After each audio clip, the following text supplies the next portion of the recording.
What if I told you that the weapons of war, the painted faces of vanity, and the hidden arts of sorcery were not inventions of mankind, but gifts from a fallen angel? That long before the rise of empires, one being descended to earth and unleashed forbidden knowledge that would corrupt humanity forever. His name was whispered in ancient texts. His shadow haunted the deserts of old, and the truth about him was buried so deep that only fragments remain. That name is Azazel. The Bible gives us only glimpses of Azazel. In the book of Leviticus, he appears in the strange ritual of the scapegoat, the mysterious wilderness figure to whom the sins of Israel were symbolically released. But in the book of Enoch, the veil is lifted wider. Here, Azazel is not merely a name, he is a being, a leader among the Watchers, the angels who descended to earth in the days before the flood. And his crime was unlike any other. The story begins in the time before Noah. The earth was young, but corruption was spreading. The Watchers, angels appointed to watch over mankind, looked upon human women, and desire consumed them. 200 descended to Mount Hermon, led by their chief, Simjaza. But while Simjaza bound them in their oath, it was Azazel who went further. Azazel became the corrupter. Where others simply took wives, he taught. Where others only lusted, he schemed. And what he revealed would forever change humanity.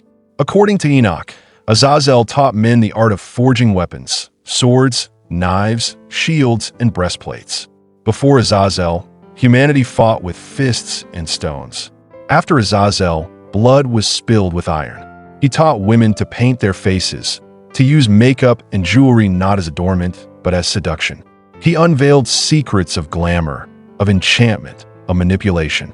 And worse still, he taught sorcery, enchantments, the reading of omens, secrets meant for heaven, twisted for earth.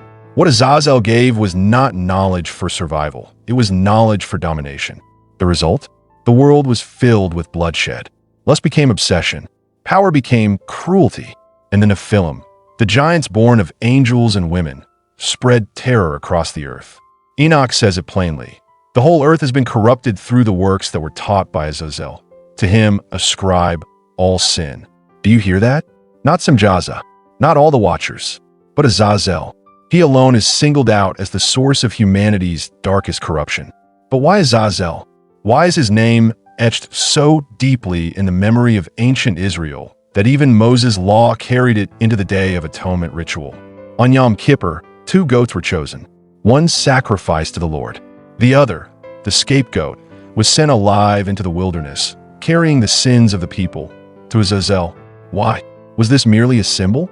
Or was Israel reenacting, year after year, the casting away of sin to the very being who first unleashed it? The rabbis debated. Some said Azazel was just a rocky cliff, a wilderness place. But others whispered Azazel was not a place. He was a presence, and every year, Israel's sins were sent back to their ancient corrupter. The Book of Enoch describes Azazel's fate. When the cries of mankind reached heaven, God sent the archangels to bring judgment. Gabriel, Michael, Raphael, and Uriel descended. Raphael was given a terrifying command. Bind Azazel hand and foot and cast him into the darkness. Make an opening in the desert, which is in Dudiel, and cast him therein. And place upon him rough and jagged rocks, and cover him with darkness, and let him abide there forever until the day of judgment. Azazel, the corrupter, was chained in the wilderness, buried beneath jagged stone, awaiting final doom. Or so the story says. But here's the question no one dares to ask. If Azazel was bound, why do his teachings still rule the world? Why do nations still rise on weapons of war? Why do sorceries, enchantments, and vanities still seduce mankind today? Could it be that Azazel's influence was never fully silenced? Could it be that his shadow still moves among us? And if so, what does that mean for the end of days? The truth is darker than we imagine. Let's begin with war. Before Azazel, conflict was brutal but primitive. Spears of wood, stones flung by hand, man against man. But when Azazel revealed the art of metallurgy, how to forge iron into swords, bronze into shields, he gave mankind a weapon that was almost godlike in its power. No longer did the strongest man win. Now, the man with the sharpest blade, the the hardest armor, the deadliest spear could rule entire tribes. The Bible itself bears witness. The Philistines controlled blacksmithing, denying Israel access to iron weapons. 1 Samuel 13 verse 19 to 22. Imagine that. Nations lived or died not by their faith, but by the secrets of iron. Secrets that, according to Enoch, came from Azazel. But Azazel's corruption went further. He taught women the use of cosmetics, jewelry, enchantments of beauty. At first, this might sound harmless. Makeup, after all, is everywhere today. But think carefully. This was not about decoration. This was about seduction, manipulation, the twisting of innocence into obsession. The ancient text says women increased fornication through his teachings, that men were led astray into lust that devoured them. The Watchers had already blurred the lines between heaven and earth. Azazel blurred the lines between holiness and corruption. And once those lines were crossed, there was no going back. And then, sorcery. Azazel taught mankind enchantments, divination, the reading of omens, and the crafting of charms. Knowledge meant for the divine realm was dragged down into human hands. Do you realize what that means? He gave men and women the tools to call upon spirits, to pierce veils they were never meant to pierce, to invite powers that enslaved them. The result? Humanity became both predator and prey, slaves to forces they thought they controlled. Now imagine what happens when you combine these three gifts: war, vanity, sorcery. Do you see it?